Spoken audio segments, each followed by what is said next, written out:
الحمد لله وحده والصلاة والسلام على من لا نبي بعد أما بعد قال الله تعالى في محكم كتابه أعوذ بالله من الشيطان الرجيم بسم الله الرحمن الرحيم وقالوا لن يدخل الجنة إلا من كان هودا أو نصارى إلى آخر الآية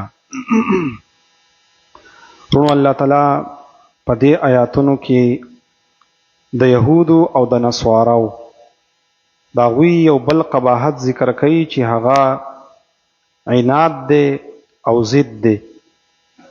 نو هغه عناد او ضد داسې دی چې الله تعالی فرمایي دوی په خپل منځ کې هم د یو بل خبرې نه مني. یهودیان وایي یاره وایي موږ به جنت ته ځو، عیسایان وایي موږ به جنت ته ځو، او مشرکانو پکې خوند بیا موندو نو هغوی وایي چې جنت ته به موږ ځو. نو الله تعالی نبی علیہ الصلوۃ والسلام ته تسلی ورکړي چې دوی ګوره په خپل منځ کې یو بل نه مني او د یو بل توهین کوي. د دوی په کتابونو کې لیکلی شوي دي چې موسی علیه الصلوۃ والسلام هم حق دی، دغه شان په تورات کې لیکلی شوي دي چې عیسی علیه الصلوۃ والسلام هم په حق باندې دی. خو دوی د یو بل کتابونه نه مني او د یو بل شریعتونه نه مني. نو کستا شریعت نه مني نو ته په دې باندې خفګان مه کوه. نو نبی علیہ الصلوۃ والسلام ته په دې کې تسلی ده. نو الله تعالی فرمایي چې وقالوا لن يدخل الجنة الا من كان هودا او نصارى، دوی وایي چې هرگز به نه داخلیږي جنت ته مګر هغه څوک چې یهودیان وي یا نصارا وي. علما وایي چې د یهودو به دا دعوه ولې کوله چې موږ به صرف جنت ته داخلیږو. وی د هغې یو وجه دا ده چې دوی دا عقیده لرله چې دا تورات چې دی نو دی نه منسوخ کیږي. نو چې تورات منسوخ نه دی نو اگر که قرآن مجید راغلی دی خو موږ په تورات باندې عمل کوو جنت ته به موږ داخلیږو، نو ځکه به دوی وي جنت ته به صرف موږ ځو. دویمه دا ده چې یهودو به دا خبره کوله چې زموږ نیکه حضرت یعقوب علیه السلام پیغمبر تیر شوی دی او موږ د هغه نوسی یو، نو چې د هغه نوسی نو جنت ته به صرف موږ داخلیږو، نور څوک به څوک جنت ته به نه ځي. نو الله تعالی فرمایي تلک امانیهم، دا تشې د دوی ارزوګانې دي. او ځکه ارزوګانې دي چې الله تعالی ورته فرمایي هاتو برهانکم، دلیل راوړئ ځه ان کنتم صادقین، که تاسو رښتونی یې. که ستاسو سره په دې خبره باندې څه دلیل یي چې یعقوب علیه السلام ویلي چېرې تاسو زما اولاد یې ډایرکټ په جنت ته ځئ، که تاسو سره د تورات څه دلیل یي، که د انجیل یي، که د قرآن مجید یي، نو راوړئ. نو پته به ولګي چې بس صرف به تاسو جنت ته ځئ او نور څوک به جنت ته نه ځي. خو الله تعالی وایي دلیل ورسره نشته. هاتو برهانکم، راوړئ دلیل خپل. دیو جن علما وایي چې څوک کومه خبره کوي نو دلیل د هغه نه غوښتل پکار دي، او چې انسان یو دعوه کوي او بغیر د دلیل نه کوي نو دا خبره به باطله وي، بلکې د هغه انسان خبره به قبولي چې کومه خبره په دلیل باندې. نو اوس الله تعالی دوی ته یو قانون ذکر کوي، داسې نه ده. کامیابی په دې کې ده من اسلم وجهه لله، چې چا خپل مخ تابع کو د الله تعالی دپاره. نو علما وایي چې دلته کې الله تعالی مخ ولې ذکر کو؟ وایي د هغې وجه دا ده چې مخ چې دی نو په دې ټول بدن کې د ټول نه شریف او اشرف دی. نو الله تعالی وایي چا چې دا خپل مخ زما تابعدار کو نو چې مخ یې تابعدار شو نو ټول بدن به تابعداري، نو دا انسان کامیاب دی. یا د دې وجه چې دی نو دا نفس تم ویلې کېږي، د انسان ځان تم ویلې کېږي. لکه قرآن مجید کې الله تعالی فرمایلی دی ویبقى وجه ربک ذی الجلال والاکرام، ستا رب ذات په پاتې شي نور خلق به ختم شي. نو الله تعالی فرمایي چې د کامیابۍ دپاره دو اصول دي. یو من اسلم وجهه لله، چې څوک ځان تابع کړي د الله تعالی دپاره. دیو جن علما وایي چې د کامیابۍ دپاره یو اصول دا دي اسلما، چې په ځان کې اخلاص پیدا کړي. نو هغه انسان کامیاب دی په دنیا کې او د آخرت د منزلونو په اعتبار سره چې په کوم انسان کې اخلاص موجودي. ځکه قرآن مجید کې الله تعالی فرمایلی دي فمن کان یرجو لقاء ربه فلیعمل عملا صالحا، څوک چې دا په ورځ د آخرت باندې او په الله یقین ساتي او دا وایي چې زما به د الله سره ملاقات کیږي نو نیک عمل دی کوي، په ارزوګانو باندې کار نه کیږي. د دې وجه نبی علیہ الصلوۃ والسلام یو حدیث کې فرمایلی دی الکیس من دان نفسه وعمل لما بعد الموت، او خيار انسان هغه دی چې هغه د مرګ نه بعد چې کومه زندگی را روانه ده د هغې دپاره عمل کوي. والعاجز من اتبع نفسه هواها وتمنى علی الله. او بیوقوفه انسان هغه دی چې دی تش ارزوګانې کوي چې مړه الله تعالی بخونکی مهربانه دی په اعمالو باندې سکے. او یا انسان داسې و چې زه پلان کې خیل یم او زه پلان کې خیل یم او زه به جنت ته ځمه او هېڅ خبره نشته که عمل نه کوم. نو الله تعالی وایي نه، دا انسان بیوقوفه دی. نو الله تعالی دلته قانون ذکر کو چې ګور د کامیابۍ دپاره یو راز دا دی چې من اسلم وجهه لله، چې د ده ځان تابعدار وي د الله تعالی دپاره. اخلاص په هر یو عمل کې د ده اخلاص موجود وي. دیو جن امام رازی رحمه الله دلته کې یو ډېر مزیدار بحث کړی دی او هغه دا و چې د دې آیت نه اصل کې نیت معلومیږي چې د مؤمن نیت برابري نو د انسان کامیاب دی. نو هغه په دې نیت کې بیا ډېرې زیاتې مزیدارې خبرې کړي دي. زه به مختصر یو څو خبرې وکړم. امام رازی رحمه الله وی نبی علیہ الصلوۃ والسلام فرمایلی دی چې نیت المؤمن خیر من عمله. د مؤمن د نیت چې دی نو دا د عمل نه ښه دی. نو دې حدیث ډېر خبرې کړي دي خو یو مطلب وایي د دې حدیث دا دی چې ګوره د کم انسان عمل کوي نو اول چې د ده نیت برابر شي نو بیا د دې عمل پیدا شته. او که انسان چرته کې عمل کوي خو چې نیت برابر نه دی نو د عمل هېڅ پیدا نشته. وایي ځکه نبی علیه السلام فرمایي چې د مؤمن دا نیت د عمل نه ښه دی چې انسان. نو بیا پکې د بني اسرائیلو یو خبره کړې ده، وایي اسرائیلیات دي. وایي یو سړی داسې په لاره باندې تېرېدو نو وایي چېرته کې د شګو یو ډیری وموندو. وایي ده په دې خوله باندې داسې یو خبره وکړه چې که چېرته کې دا ډیری چېرته کې مال وی که نه نو دا ټول ډیری مې د الله په لاره کې صدقه کوو. وایي دغه وخت چې پیغمبر وایي الله تعالی ورته ووایي چې دې انسان ته ووایه چې الله تعالی تعالی د دې شګو په مقدار باندې ثواب درکړو. ځکه تا خو نیت وکړو که نه چې که چېرته کې دا مال وی ما خیرات کوو. نو امام رازی رحمه الله دلته کې حدیث ذکر کړی چې د مؤمن دا نیت چې دی نو دا د عمل نه غوره دی چې نیت د ده خالصي. خو امام رازی رحمه الله ووایي دا انسان چې اعمال کوي نو درې قسمه دي. یو طاعات دي نیک عملي ده، یو ګناهونه دي او یو مباحات دي. زه به مختصر ذکر کړم. امام رازی رحمه الله وایي چې که انسان چېرته کې بد عمل کوي نو اگر که پکې دې نیت ښه کوي خو ګورئ د ده بیا د عمل مقبول نه دی. نو هسې نه چې انسان به داسې وایي چې مړه د عملونو دارمدار په نیت باندې دی. لکه ډېر خلک داسې وایي یاره مثلا که زه دا ګیره خروم وایي په دې کې څه شوی زما نیت خو یې داسې نه دی. نه نه نه، دلته کې دا ګناه چې دې کړی دی نو په دې کې ګورئ بیا نیت نه چلېږي. امام رازی رحمه الله مثال داسې ورکړی دی. و یو سړی دی او هغه په یو غریب سړي باندې مال خوري، صدقې پې کوي خو دا صدقې دا مال حرام دی. وای دا اگر که پکې د نیت د صدقې کړی دی خو دا صدقې مقبوله نه ده. وایي ځکه چې دا شی حرام دی، ګناه ده. یا او یبني مسجدا من مال حرام، چې انسان جومات جوړ کړی دی او په حرامو پیسو باندې جوړ کړی دی. امام رازی رحمه الله وایي اگر که چېرته کې دا شی ګناه ده نو چې ګناه ده نو که نیت پکې دا هر څنګه کړی دی خو الله ولا ثواب نه ورکوي. و یو مطلب یو هغه نیت دی هغه عمل دی چې هغه ګناه ده نو که په هغې کې ته هر قسمه نیت وکړې خو بیا د نیت خبرې نه چلېږي. دا عمل دی باطل دی، دا عمل دی ښه نه دی. پوه شوئ په خبره باندې؟ نه پوهېږئ صاحبه؟ پوه شوئ که نه؟ ګوره یو ګناه ده نو چې انسان ګناه وکړه نو اگر که دی پکې ښه نیت کوي خو که دلته کې د نیت اعتبار نشته. لکه انسان دی نو چېرته کې پیسې راواغستې او مسکین لی ورکړې چې دا صدقه ده نو ګوره دلته کې د ده دا عمل ټیک نه دی چې دا حرام مال ورکوي دا عمل ټیک نه دی. نو اگر که پکې نیت د صدقې کوي خو دا نیت دلته باطل دی ځکه چې عمل یې ښه نه دی. یو دویم چې انسان کله نیکي کوي طاعات کوي وایي په دې نیکۍ باندې الله تعالی چې نیت وکړي نو نیت کې الله تعالی 2 اجر درکوي. یو دا دی چې انسان نیت وکړو نو که چېرته کې عمل یې وکړو ښه عمل کوي عبادت کوي خو ریاکاري پکې کړې ده وایي د ده دا عمل ایسته په ګناه باندې قبلیږي. دا نیکي چې ده نو بیا ایسته ګناه ته واوړېده. او که چېرته کې یو سړي نیکي کوي خو ده پکې د ډېرو شیزونو نیت وکړو وایي الله تعالی وله د دې یو عمل باندې ډېر ثوابونه ورکوي. لکه هغه یو مثال ذکر کړی دی. او کوئی کمن قعد فی المسجد وینوي فیه نیات کثیره. یو انسان په جومات کې کېناست او ډېر نیتونه پکې وکړه. لکه مثلا اولها ان یعتقد انه بیت الله ويقصد به زیارت مولاه.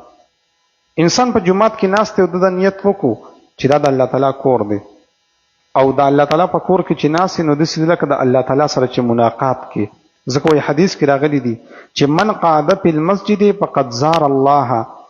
څوک چې په جمعات کې کېناستو نو داسې دی لکه دی چې د الله زیارت کوي. وحق علی المزور اکرام زائره. او لازم دی په دې کوربه باندې چې د دې میلمه به قدر کوي. نو دا څوک مسلمان چې په جمعات کې ناست دی په دې نیت باندې ناست دی چې دا د الله کور دی او زه د الله میلمه یم، نو په حدیث کې راځي وي داسې دا لکه دی چې د الله تعالی ملاقات کوي او الله تعالی کوربه دی او د انسان میلمه دی، نو الله تعالی باندې لازم دا دی چې د دې کوربه به قدر کوي. ګوره انسان په جمعات کې کېناستو خو په دې یو عمل باندې نیت بدل کو نو په دې یو نیت ول الله یو اجر ورکو. بل دویم نیت دا دی ان ينتظر الصلاه بعد الصلاه، چې دی په جمعات کې ناست دی خو وایي چې یاره لکه اسیم مونځ ته انتظار کومه، لکه مثلا مازدیګر راغلی دی یا ماسخوتن راغلی دی مونځ ته انتظار کوي. نو نبی علیہ السلام فرمایي څوک چې مونځ ته انتظار کوي نو دا ټول وخت الله تعالی داسې ګرځوي لکه دی چې په نفل ولاړي، لکه دی چې عبادت کوي. نو بل نیت پکې دا شو. نن نه بعد چې موږ جمعات ته راځو نو دا نیت پکو چې ګوره یو خو د الله تعالی کور ته ځم، د الله تعالی سره ملاقات کو. دویم به دا نیت کو چې را خامخا مونځ ته به انتظار کومه نو دا ټول ټایم به مې په عبادت کې تیر شي. دریم اغضاء السمع والبصر. انسان چې جمعات ته کله راځي نو دا نیت پکوي چېرې زه پکې د اعتکاف نیت وکړم، سترګې به هم کنټرول کړمه، ژبه به هم کنټرول کړمه، غوږونه به هم کنټرول کړمه. هسې نه چې جومات ته راشي خو بیا ټولګي جوړ شوي او پر دې غیبت دې شروع کړی نو کاته دې خرابه شو. نو چې نیت انسان دا وکړي چېرې د اعتکاف نیت پکې کوم نو الله تعالی ولا دریم ثواب دا ورکوي. ځکه نبی علیہ السلام فرمایي رهبانیت امتی القعود فی المساجد. زما د امت رهبانیت دا دی چې انسان په جمعات کې کینی. نو چې انسان په جمعات کې ناست دا د امت رهبانیت دی. او څلورم نیت په پکې دا کوي چې صرف القلب والسر بالکلیه الی الله تعالی، چې ما دا زړه چې دی نو دا په دې جمعات کې صرف الله ته متوجه کړم چې الله تعالی ګورې دا زړه مې تاله درکوخه نو الله تعالی دې نه قبلی. بل نیت پکې دا شو. او شپږم قصد پکې دا وکړي چې افادت علم او امر بمعروف او نهی عن منکر. یره جمعات ته ولاړ شم نو چرته کې د علم یو خبره به زده کړم او که چرته کې چا یو نیک عمل کوو نو هغه ته به ویم چې دغه شان کوې، او که چا چرته کې بدي کوله نو د هغې نه به یې منې کړم. نو دا نیت په بکې م وکړي نو الله به د دې ثواب هم درکړي. اوم نیت په بکې دا وکړي ان یستفید اخا فی الله فان ذلک غنیمة اهل الدین. یره چې یو ورور مسلمان دی د هغه سره به میلاو شم نو که چېرته کې هغه چېرته ښه خبره کوله نو ایسته به یې زده کړم نو دا هم غنیمت دی، الله پکې دا اجر هم درکوي. او وی اتم نیت په پکې دا وکړي چې ان یترک الذنوب حیاء من الله. مړه جومات تاسې هم ځم نو ګناهونه به نه کوم ځکه د الله نه حیا پکار ده، د الله په کور کې به څنګه ګناه کوي. امام رازی رحمه الله وی انسان یو عمل وکړو خو اته نیت یې پکې وکړه الله تعالی ولا د اته وانو ثواب ورکوي. نو چې نیکي دې وکړه او نیت دې پکې ډېر وکړو الله تعالی د ټولو ثواب درکوي. او وی بل قسم چې د مباحات دي. مباح هغه شي ته ویل کېږي چې که انسان یې وکړي نو ثواب پکې دی خو که ویې نه کړو نو ګناه پکې نشته.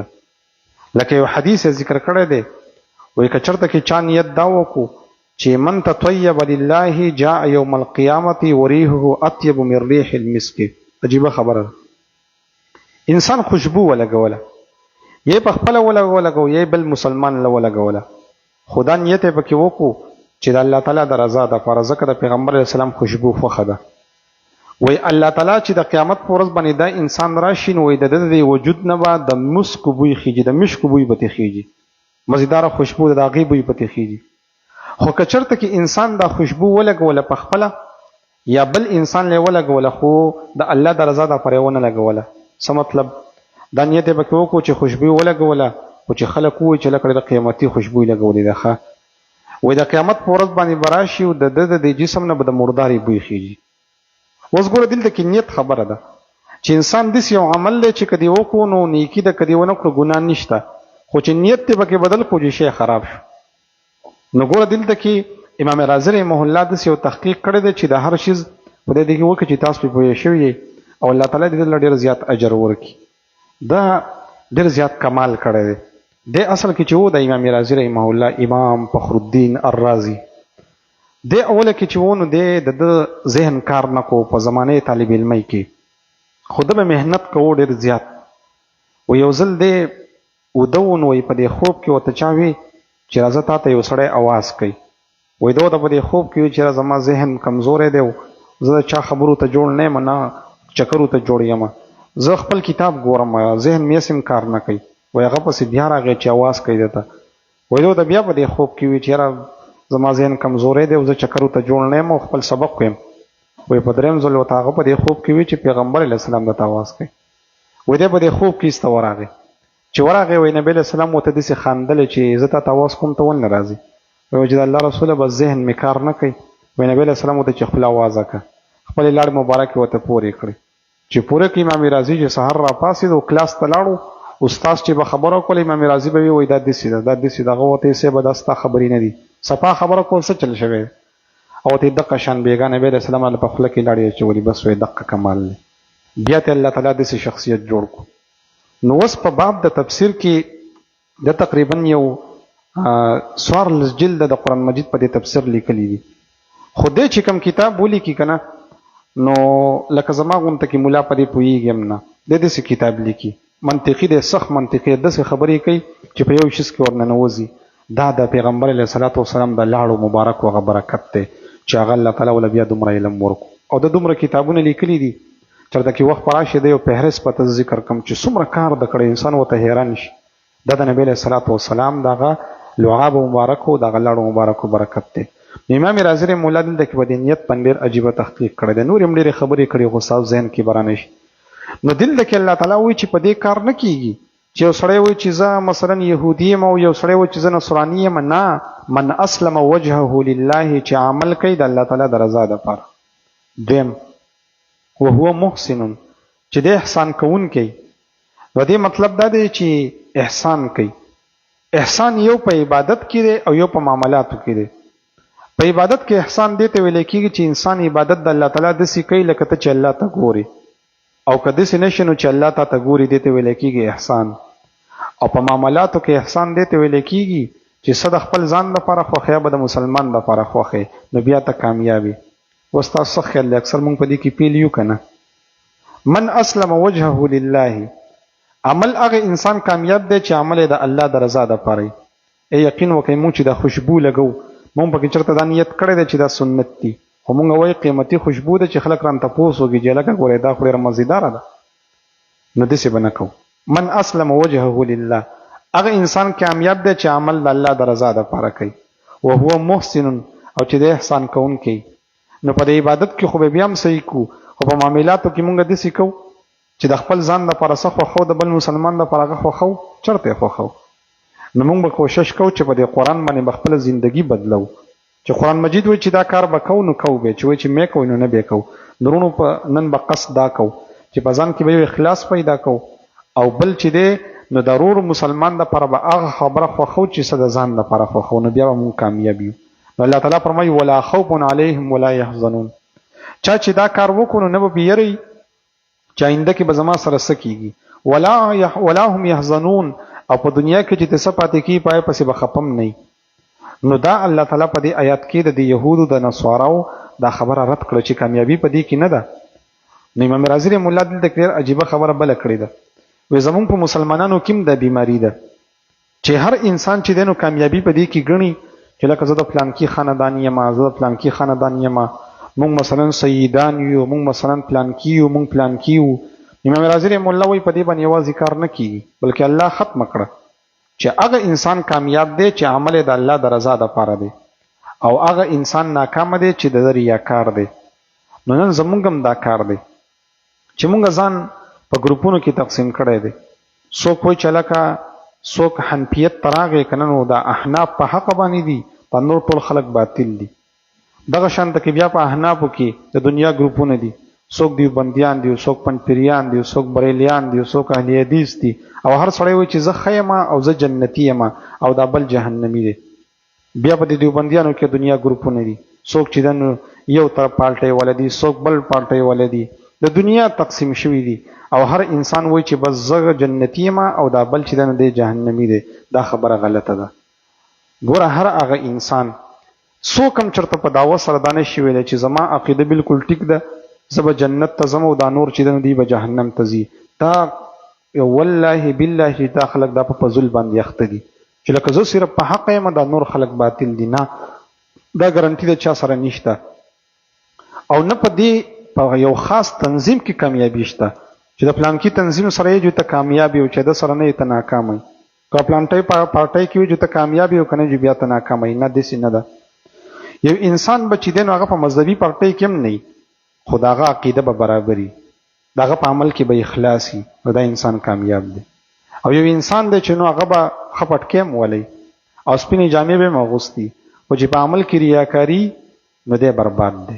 نو کامیابي ګوره قرآن ذکر کړه چې هغه انسان کامیاب دی چې عمل د الله د رضا دپاره دی او په ده کې اخلاص موجود دی او په ده کې احسان موجود دی.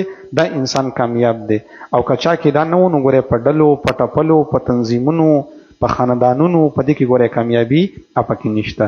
نو موږ خلکو په دې باندې دوکه کړي پلانکي تحریک سره چې ته جنتي او په کور باندې چې پلانکۍ جنډه ولاړه ته جنتي که بیا هر څه کې که غو دی نه غو دی کې بیا ته جنتي. نه نه نه صاحبه دا خبرې نشته. که هر جنډه دې لګېدلې خو چې مؤمن یې. د دې وجې نه عام طور باندې زمونږ د علماء کرامو دا کار دی چې مثلا په کم جومات کې کم امامي دغه مقتدیانو ته حق سوچ ښیي. څوک ورته مثلا چې دا دیوبندي دی بس د دیوبندي سوچ ښیي، اول خپل مقتدیانو ته بریلي سوچ ښیي، اول ورته اهل حدیث ښیي. مسلمانانو په یو بل کې په جنګ کې کړي دي. نه لکه مسلماني خلکو ته وښیه.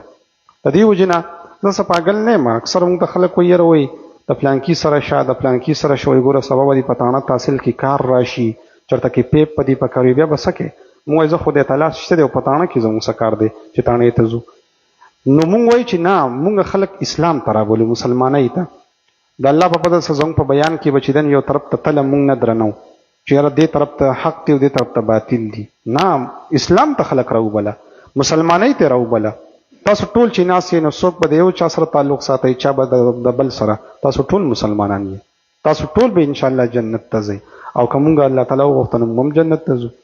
نو مطلب دا دی زما د خبرې مقصد دا دی چې ګورې دا خلک دوکه ورکوي چې پلانکي تنظیم کې کامیابي ده او پلانکي کې نشته. د پلانکي عقیدې سره چې ته جنتي او که دې خوای نو ته بیا جهنمي. دا ګارنټي ګوره د هېڅ چا سره نشته. او په خپله چې د علماء کرام دي نو دوی ولې تقسیم دي؟ دوی مثلا په یو ختم نبوت کې یو عالمي ختم نبوت دی، یو انټرنیشنل ختم نبوت دی، یو شوبان ختم نبوت دی، یو چې دی نو دا بل مجلس احرار والا دی ختم نبوت دی. نو پنځه په هغې کې دي. خدای بل تر چې دی نو یو پکې سپاه صحابه دی، یو چې پکې دی نو اهل بیت والا دي، بل پکې سپاه محمد والا دي، بل چې دی نو هغه پکې بل طرف ته حق چاریار والا دي. څلور په هغې کې دي، پنځه په دې بل کې دي، شپږ په دې بل کې دي. نو چې د پیغمبر علیه الصلاۃ والسلام د ناموس خبره مې نو دوی پکې رایوځای کېږي نه. هر سړی چې د نو ځان له جلسه کوي. ولې دا ولې کوئ؟ یو اسلام باندې خبره ول نه کوئ. دغه شان ده کې چې زما د قرآن مجید ختم دی او موږ د ټولو علماء کرامو له دعوت ورکو نو ولې د قرآن ختم دی نو راځئ ولې نه؟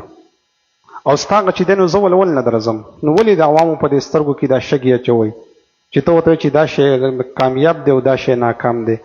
قرآن مجید مې مخې ته پروت دی. ذاته صفا خبره دا کوم چې ګوره کامیابي په دې تنظیمونو منظمونو کې نه ده تړلی شوي. هغه انسان کامیاب دی چې هغه په عمل کې اخلاص موجود دی، د الله تعالی سره خپل تعلق برابر دی او احسان کوونکی دی. دا انسان کامیاب دی. په نور څیزونو کې کامیابي پکې نشته. بس دغه خبره مختصر مې ته وکړه.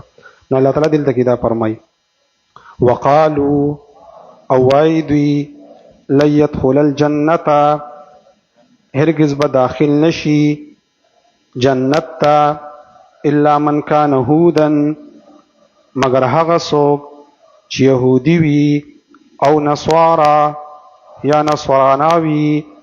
تلک امانیهم دا ارزوګانې د دوی دي. قل ورته ووایه پیغمبر علیه السلام هاتو برهانکم راوړئ تاسو دلیل خپل ان کنتم صادقین که تاسو رښتونی یئ.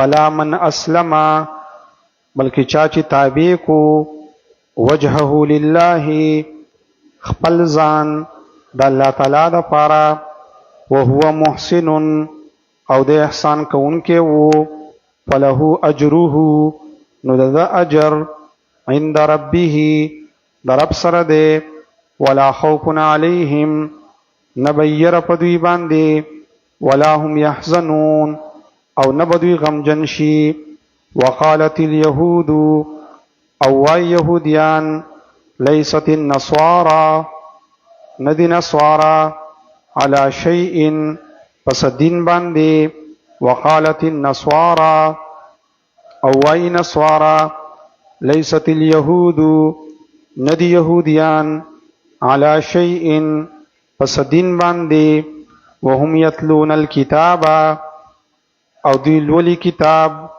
كذلك قال الذين هم دقشان ویلا کړي وا هغه خلکو لا يعلمون چې نه پوهېدل مثل قولهم د دوی په شان خبره فالله الله تعالی چې دی يحكم بينهم فیصله به وکړي د دوی په منځ کې یوم القیامت په ورځ د قیامت فيما كانوا فيه يختلفون په هغه خبرو کې چې دوی پکې اختلاف کوي الحمد لله رب العالمين والعاقبة للمتقين صلاة والسلام على رسوله محمد وعلى آله وأصحابه أجمعين ربنا تقبل منا إنك أنت السميع العليم وتب علينا يا مولانا إنك أنت التواب الرحيم برحمتك يا أرحم الراحمين